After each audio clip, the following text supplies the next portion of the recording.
ये कौन सी लड़की है जो बोल रही है हमारा ससुराल में कोई नहीं है? यार हमारे पास गलती है, गलती हमेशा हमारी है, गलती हमेशा बहू की है। तो चिल मारो ना लेडीज, गलती हमारी थी, हमारी है और हमारी ही रहेगी। अगर ससुराल में आप किसी को पूछ भी लोगे ना यार ये किसकी गलती जा रही है, तो बोलेंगे ये बहू की है।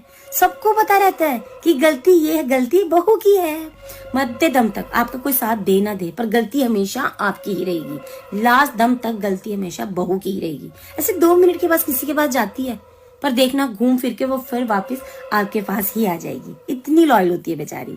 मतलब कभी भी अपने आप को ना अकेला फील मत करना, गलती हमेशा बहू की ही रहती है। और ये बात ससुराल में सबको पता रहती है कि ये गलती हमेशा बहू की है, इसलिए हमें प्यार से गलत बोला जाता है।